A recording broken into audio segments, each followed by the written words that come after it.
노벨 문학상 대한민국을 자랑하는 한강 작가가 노벨 문학상을 탔잖아요, 그죠?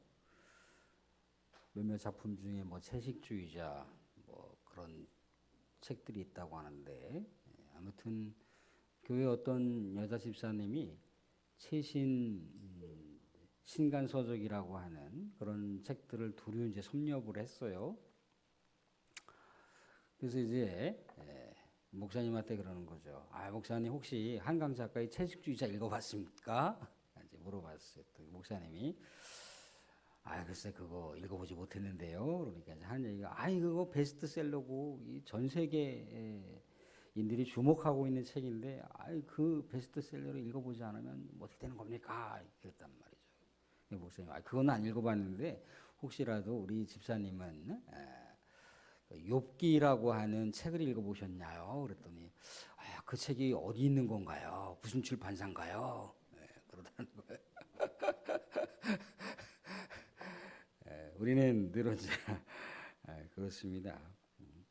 이 세상 살아가는 데 있어서 우리가 세상에 이런저런 어떤 것들에 대해서 어떤 큰 지식들을 알고 있고 세상을 깜짝 놀랄 만한 그런 세상에 지식들이 넘치는 그런 시대를 살아가고 있어서 내가 이런 어떤 지식을 알고 있고 저런 지혜를 알고 있고 그래봐야 세상은 정말 수많은 어떤 그 플랫폼이라고 그래서 지식 정보의 플랫폼이라고 그래서 그 플랫폼에 있는 걸 꺼내면 뭐 우리 사람 수천 명이 모아서 이렇게 할 수 있는 일들보다도 더 많은 정보들이 난무한 시대를 우리가 살아가고 있잖아요, 그죠?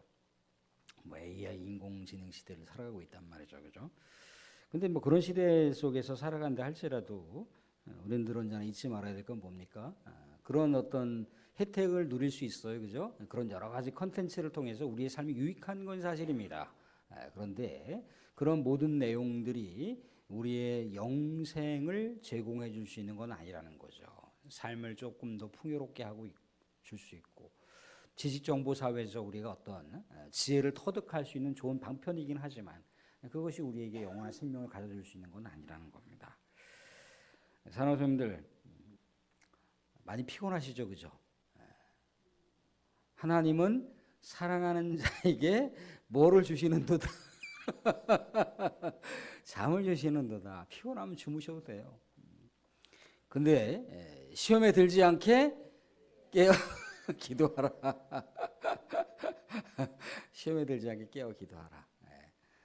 우리 많은 시간은 아니지만 이 시간 우리가 또 같이 생각해 볼 수 있기를 바랍니다. 사람들 우리 그 소시 쪽에 시골 마을이니까 시골 마을에는 이렇게 마을 회관도 넓고 또 이렇게 논두렁이나 밭이 이렇게 평평한 데 가면은 거기서 막 공도 차고 야구도 하고 또 여자들 같은 경우 그 나무치기라고 그래야 되나요? 자치기라고 그래야 되나요? 뭐 비석치기도 하고 꼬무줄도 하고 막 그래요, 그죠? 해가 뉘엿뉘엿 이제 넘어가서 이제 조금씩 어두워지기 시작을 하면 부모님이 부릅니다, 그죠? 야, 순이야, 영이야, 막 불러요, 그죠? 철수야, 막 불러요, 그죠? 부르면 어떻게 합니까? 이제 집에 간단 말이죠, 그죠? 돌아가야 될 집이 있어요, 그죠? 비록 이렇게 하루 온종일 그 해가 넘어갈 때까지 이렇게 놀았지만 집에 가서 참다운 안식과 쉼을 얻을 수가 있습니다. 그러면은 거기서 참된 쉼을 얻고 또 먹을 것을 먹고 또 그렇게 형제 자매의 아름다운 사랑을 나눕니다. 이 세상 가운데 사랑하는 사람들 가정에서 내가 시험에 떨어졌다, 내가 시험에 실패했다, 뭐 진급 시험에 이렇게 뭔가 잘 안 됐다 그런 어떤 삶의 사연을 안고 있는데 집에서 야, 너 그런 시험을 떨어지냐라고 하는 가정은 별로 없어요, 그죠? 오히려 되레 위로해주고 또 격려해주고 그게 전부가 아니니까 또 다음에 또 한번 시도해보자 그렇게 이제 서로 사랑을 나누고 또 격려를 나누고 이제 그런 삶을 살아요, 그죠? 심지어는 뭔가 가정 가운데 어떤 특정한 대상이 죄를 졌다, 큰 실수를 저질렀다.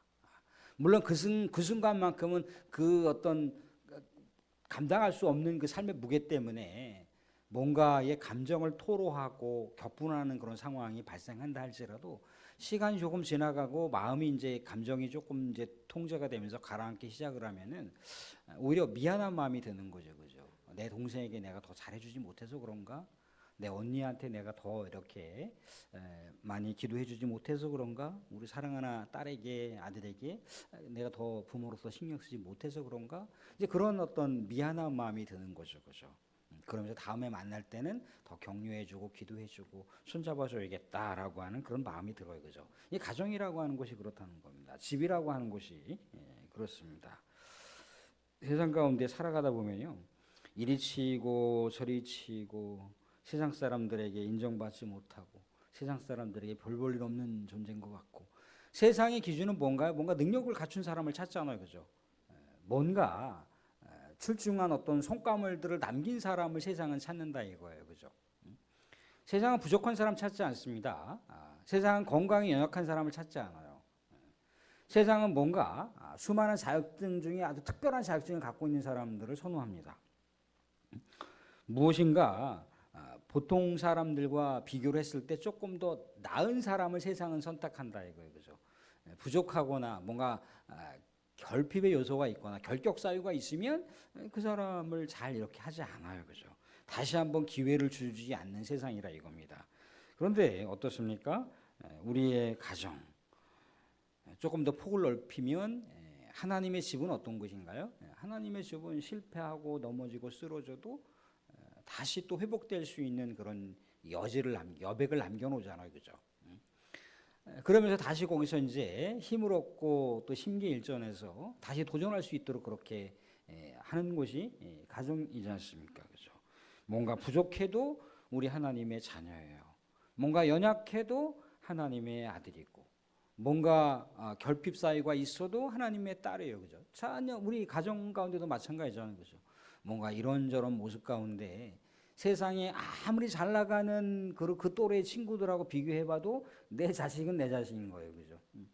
사랑하는 성도들, 그 자녀들 뭐 이렇게 지금 다 커서 저기 하셨겠지만 이렇게 초등학교 때 이렇게 자녀들 운동회다 그러면은 우리 부모님들이 벤또 도시락을 싸고 가잖아요, 그죠? 맛있는 거 과일하고 뭐 음료수하고 이렇게 한 보따리 싸가요, 그죠? 자녀들하고 같이 먹을 생각을 하고 갑니다. 그런데 그 수많은 아이들이 막 운동장에서 누비고 다니는데 그 수많은 아이들 중에 누군 보여요? 내 아들은 보여요. 내 딸은 보여요. 그리고 뭐 어떤 학교에서 무슨 발표해야 한다 그러면 아무리 잘하고 아무리 화려하게 뭐 그 무대에서 막 이렇게 하는 애들이 뭐 눈에 이렇게 스쳐 지나갈지 몰라도 그런 애들은 그냥 스쳐 지나가는 애들인 거예요. 내 아이에만 딱 꽂힌다 이거예요. 내 딸 아이에게 딱 꽂혀요. 내 아들에게 꽂혀요. 막 엄한 사람들 사진 찍고 그러지 않잖아요, 그죠? 어떻게 해서든지 내 아이를 담아내려고 사진 팍팍팍팍 찍어낸단 말이죠, 그죠? 내 아이에다가 줌을 딱 당겨서 초점을 딱 맞춰서 찍어요, 그죠? 그게 하나님 아버지의 사랑의 방법이에요. 하나님 아버지 자녀를 잊지 않는 그 모습. 우리가 사랑하는 자녀를 그렇게 주목하고 그렇게 줌을 당겨서 사랑하는 자녀를 내 가슴에 이렇게 뭔가 부각시키는 것처럼 하나님 아버지도 사랑하는 자녀를 그렇게 부각시키더라 이거죠. 세상 가운데 우리가 설령 막 우리가 시한부 인생을 살아간다고 생각을 해보세요. 세상이 거들떠나 봅니까? 알아나 줍니까? 그런데 하나님 아버지는 어떻습니까? 하나님 아버지는 그 영혼을 맞이할 준비를 하시죠, 그죠? 내 사랑하는 영혼, 내 사랑하는 딸, 아들, 그동안 인생의 여정길 그렇게 90, 100년 조금 덜 살았던 인생이라 할지라도 고단했겠구나 그러면서 하나님께서 진정한 쉼과 안식과 영생의 삶을 누릴 수 있도록 그렇게 준비를 하고 계시잖아요, 그죠? 그게 아버지의 집입니다. 다윗이 아버지의 집을 늘 언제나 갈망을 했어요, 그죠? 아버지의 집, 하나님 여호와의 집. 다윗 시대에는 성막이 없는 거 아시죠, 그죠? 성전이 없어. 아니, 성막은 있지만 성전이 없어요, 그죠? 다윗 시대는 성전을 지은 게 아니에요, 그죠?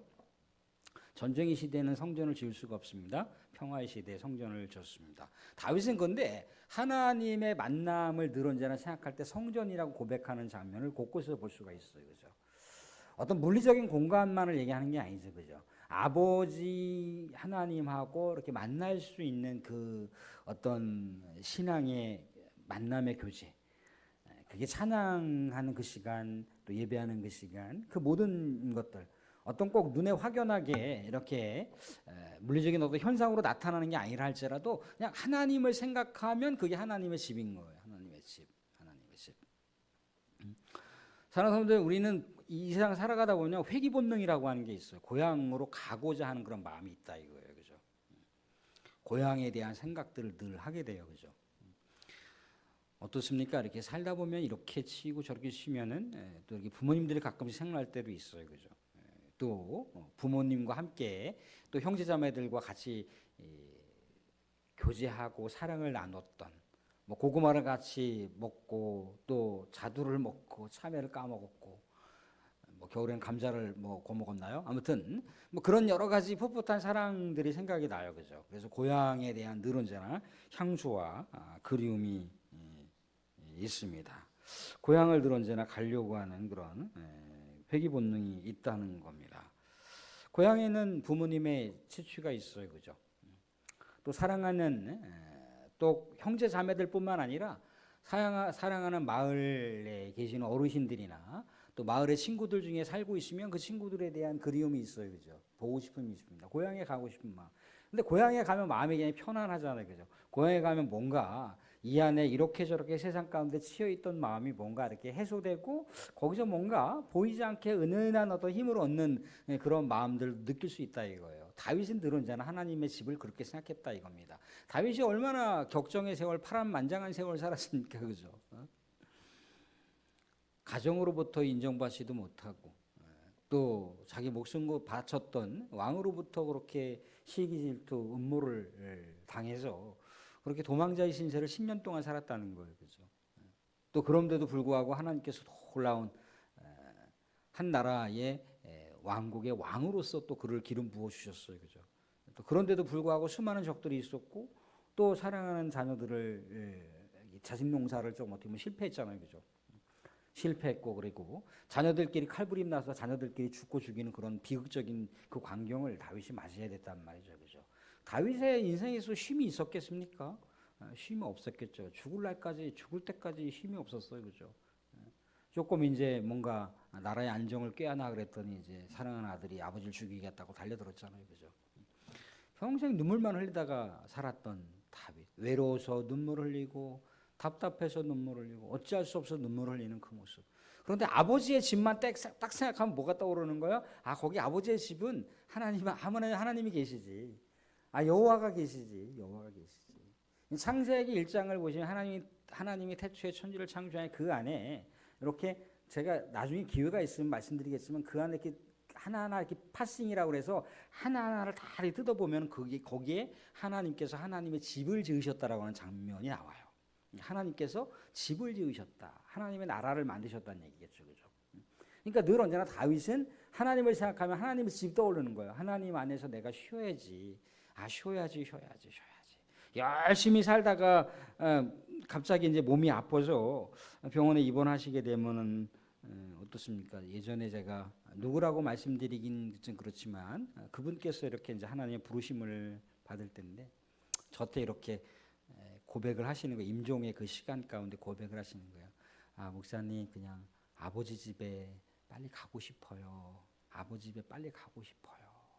아버지 집에 빨리 갈 수 있도록 기도해 주세요. 그렇게 병상에서 이렇게 생각이 조금 또렷하고 이제 곧 머지않아서 하나님의 그 나라로 들어가는 그 상황인데 너무너무 몸이 이제 힘들고 이것저것 이제 무통주사가 있긴 했지만 너무 고통스러우니까 하나님 아버지의 빨리 집에 가고 싶다고 그렇게 얘기를 하세요. 그러니까 얼마나 하나님의 집을 사모했을까? 얼마나 천국을 사모했을까? 그렇게 바라보는 거죠. 오늘 내 평생의 선하심과 인자하심이 반드시 나를 따르니 내가 여호와의 집에 영원히 살리로다. 영원히 살리로다. 영원히 우리 하나님 안에서는요 쉼이 있다는 거예요. 예수님께서 사랑하는 제자들에게 뭐라고 합니까? 내가 하나님 아버지의 집에 갈 거야 그러면서 너희들을 고아처럼 내버려 두지 않고 내가 너희들이 머물 수 있는 처소를 내가 준비하려고 가는 거야 이렇게 얘기하십니다. 그죠? 사람이 너무 힘들 때 세상 가운데서 이리 치고 저리 치일 때 교회 와서 기도하세요. 집에서 기도하도 의미가 있지만 그냥 교회 와서 기도하세요. 교회. 제가 요즘엔 여기 본당에도 십자가를 켜놓는데 십자가를 켜는 건 뭐냐면 하나님 정말 이 광기교회가 십자가의 사랑 그 주님의 임재가 건물이긴 하지만 주님의 임재가 충만해서 우리 교우들이 오며 가며 지나가다가 지금 안식할 수 있게 해주십시오. 안식할 수 있게 해주십시오.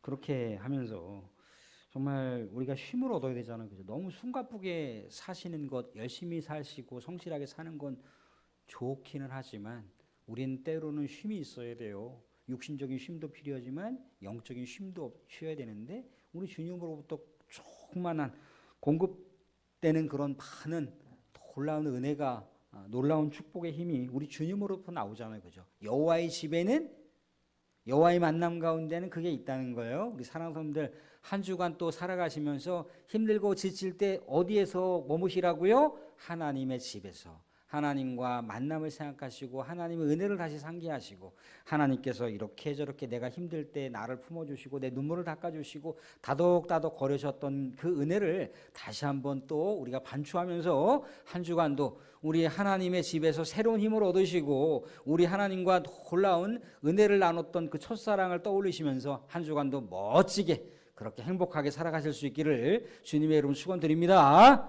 아멘. 네, 기도하겠습니다.